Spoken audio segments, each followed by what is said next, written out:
Hi guys, so welcome back to my channel. So today I'm going to do my 36-week update for you guys. I feel like these past 2 weeks have gone by so fast. So the last update I did was my 34-week update, so this is going to be my 36. I've written a couple things down on my phone because I just can't. Number one, memory's going, baby brain.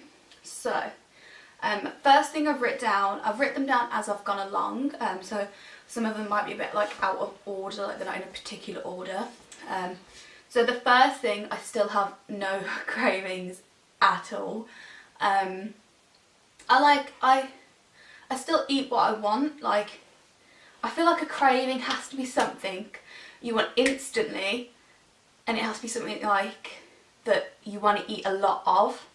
Like, I feel like I'll have like almost like a craving for like, I don't know, for example, like a biscuit. Like, I would want a biscuit, but that, to me, that's not a craving because it's not something you're like, I'm going to eat the whole packet of biscuits. Like, no, I'll just have like 2 or 3, that's it. Like, it's not really a craving, do you know what I mean? It's just something that I would probably eat as normal anyway. If I wanted a biscuit, I'd eat a biscuit. So I feel like in that sense I don't have any cravings. What else? I've been eating a lot more salads. So before, like when I was first pregnant, I was eating a lot of salads, and then like I'd say my second trimester I kind of just went off them a little bit, which is a bit strange for me because I really like salads.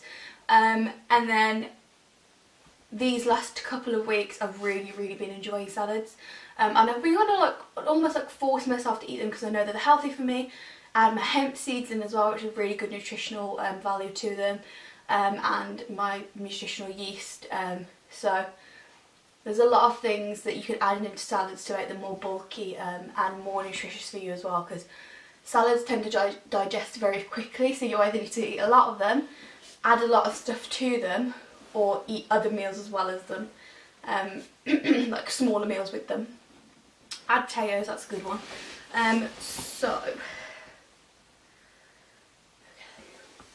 So the baby is kicking a hell of a lot more. It's kind of found like a pattern now as well, so it will kick certain times of the day, and they're also like, I feel like my stomach has got a lot tighter, and I feel like it's just the baby's just literally just growing in there. Like, it's just getting tighter as it grows and grows and grows.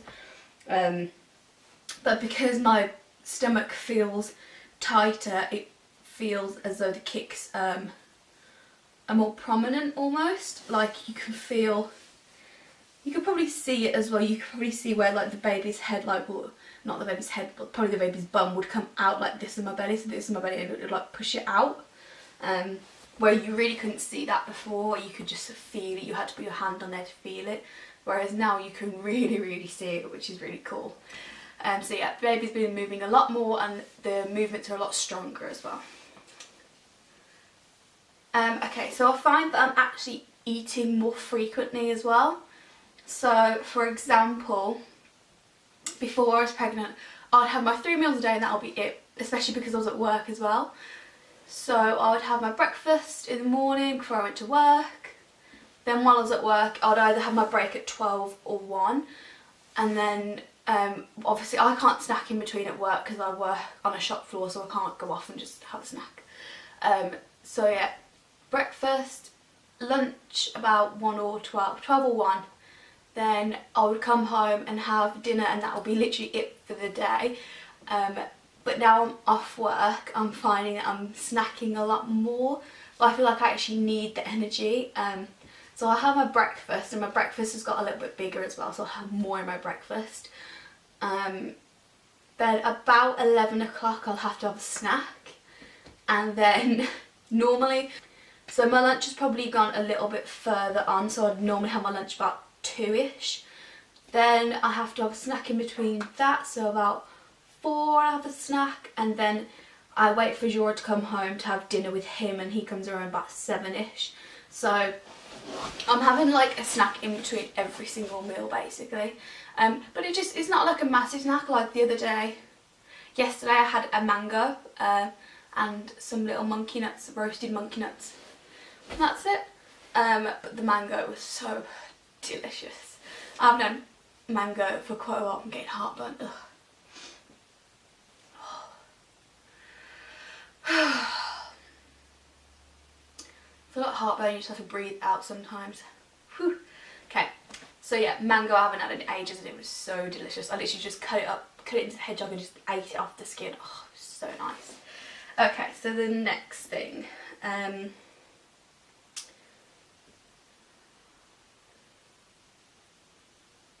Okay, so I've been feeling a lot more out of breath, especially walking up the stairs. I get so out of breath, it's ridiculous. And that's obviously just because the baby's growing more and all my lungs and my stomach's getting compressed and becoming smaller, so I can't breathe as well as I could before. My lungs aren't as big to breathe as well as before. So yeah, finding walking up the stairs, not really necessarily like day-to-day life, like walking around and stuff, like I'm not getting out of breath doing that. It's just when I'm doing like cardio basically. Walking up the stairs is definitely cardio and I definitely get out of breath with it. Let's have a look. Yep, so I'm finding that the best way, so in the UK at the minute we're having like a little bit of like, not like a heat wave, but the last couple of weeks, so from 34 weeks to 36 weeks, we've had a lot of sun and it's been quite hot. And the best way that I've found to cope with the heat is by keeping hydrated. And I've done this, this sounds so simple, but it literally is. That is all I've been doing and I've been absolutely fine. I have not overheated once, my feet haven't swelled, nothing. And when I was on holiday, my feet did swell. I don't know, I think that's from the plane journey though, but yeah, definitely feel like keeping hydrated is the most important thing if you're in the heat. I drink, I'll show you what I use to drink. Okay.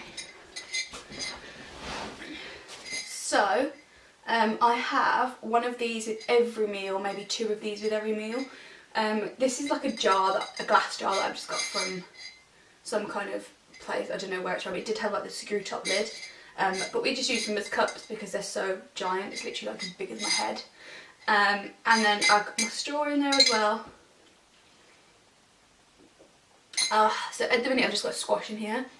I really hate warm water, so the only way I can drink it warm is if it's got squash in it. And because it's really warm here, it's very hard to keep your drinks really cool. So I just have squash. Yeah, so keeping hydrated is one of the most important things I found. Then also recently, I'll probably say in the last week, not in the last 2 weeks, in the last week I've really needed to take naps throughout the day. Like I cannot go without having a nap throughout the day at some point, even if it's half an hour. I need to have a nap. Normally it's around 4:30 I have a nap. So after my midday snack, I go for a little nap, a little half an hour nap until about 5 or 5:30. But I found they've really helped me. Yesterday I had too many and I couldn't get to sleep. So yesterday I had one at 3 till 4. Well, it was like 3:30 till 4. And then when Jora got home, we was watching something, but I wasn't really interested in it on Netflix.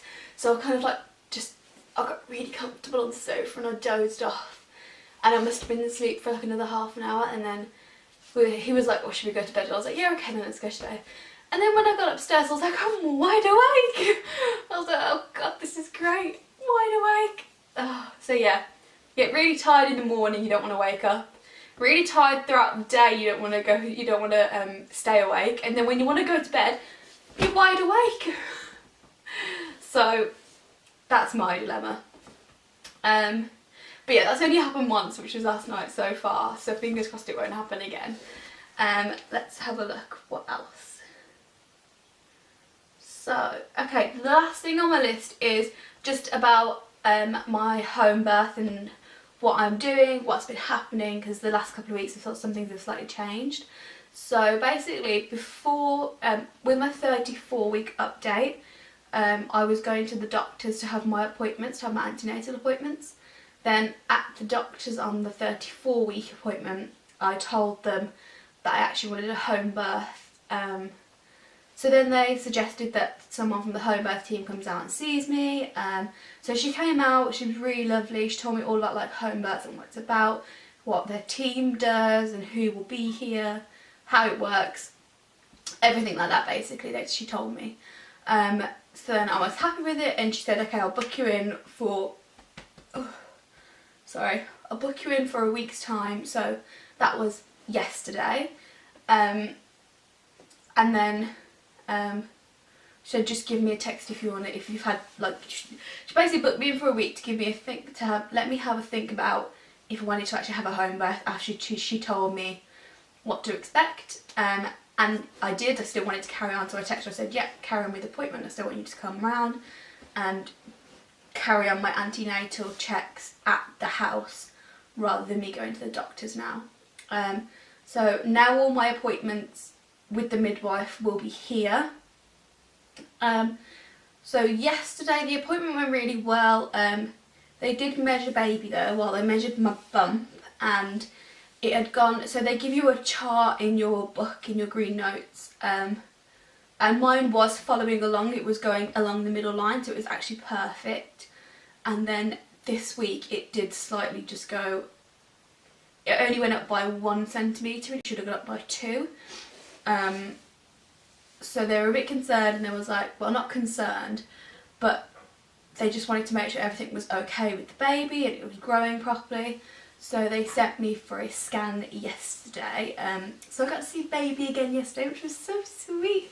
It was so cute. And then they measured the baby from the scan.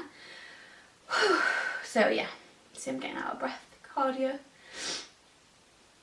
They measured the baby from the scan, and the baby weighed 5 pounds and 12 ounces, so nearly 6 pounds at the minute. So it's pretty normal for the baby to weigh that. So she said if you give birth at like 40 weeks, it will most likely be around 7 pounds the baby would. So baby's growing well. She said I've got to go back in 2 weeks for another scan, just to be sure that the chart isn't going down more and more. So I've got to follow along the line they've put on now. So from the from 36 weeks I've got to go up 2 again, basically 2 centimetres again, and that will mean that the baby is growing well and everything's fine. If not, that's when I get concerned, so I don't know what will happen if the baby isn't growing. I don't know if I'll have to be induced and give birth early, I have no idea, so we shall see. But apart from that, everything else is fine with the baby. It was really cute actually, because she showed us like the view from almost like she put the camera here and it was going down onto its face and its hands were here, and it was its little hands were moving like this, and then it was sticking its tongue out like, it was so cute. Oh, little tongue.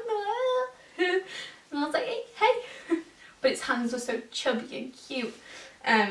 Yeah, so that's pretty much it, I think. 36 weeks. Let me just go over, make sure. Oh yeah, so with the midwife as well, we were discussing having a birthing pool and stuff, so I've now got the information for that, so hopefully I'll be, she said normally hire your birthing pool when you're 36 weeks plus 5, so I'll probably order it next Thursday, and that just gives you enough time, because I think the higher time is only so much, so you need it. Obviously you're not guaranteed to give birth at 40 weeks, so you need to keep it for as long as possible basically. So she said 36 weeks plus 5 days, and then you're better off ordering it then. So I'm going to order that soon. Then when she said once it comes, it's best to open it and check it just to make sure you've got all the equipment. try popping it up as well, so when you're actually in labour, your partner or your birth partners know how to put it up without you being there, basically. So get a practice run. Yeah, and another thing that I'm going to do as well, I'm going to get some like shower curtains or some like tarpaulin just to put on the bed, just in case we don't get the birth pool up in time, or if it hasn't been delivered and I'm giving birth, and you never know when this baby's going to come, so we need to be prepared for anything, basically. So I need to get some birthing sheets for that. And the midwife also said like you might be better off getting some stuff to cover the stairs as well, because if you're in the birthing pool, you need to get out, we need to give birth in bed something, you're walking upstairs, you might be leaking, water might break, so get something for the stairs as well. But I thought these were all really good little tips that she gave me, and we talked a lot about the birthing process and what they would do. They were really, really informative. They were so good, and obviously it may not be the midwife that I've been seeing on the actual day because she might not be working, so it depends what shift she's on, but hopefully prayers it will be her, because she's lovely and I've got to know her, but there is actually a class that I'm hoping to go to on next Saturday, which gets you to introduce, well, they introduce themselves, so all the midwives are there, all the home birthing team are there, all the second hands as well, so you'll have a midwife and a second hand. Do they call it a second hand? Something about second, I don't know, it's basically like a second person there to help the midwife, and all those will be there as well, so I can get to meet them all, introduce myself, because it may be that I end up having one of those ladies rather than my midwife, which is absolutely fine, but it would be good to meet them all before. So yeah, and I think that is pretty much it for week 36. Next update will be week 38, and then week 40 if I go to week 40. So yeah, I look forward to seeing you in my next video. I'll do a quick little bump update now for you and show you the bump, and I'll see you next time. Bye! Okay guys, so this is bump at week 36. I'm singing Baby Shark, can you believe it? From the front.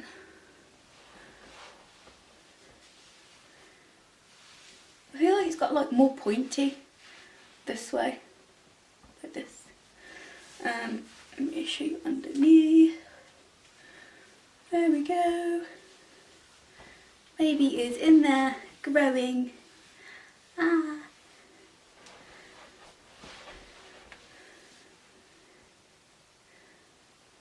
Week 36.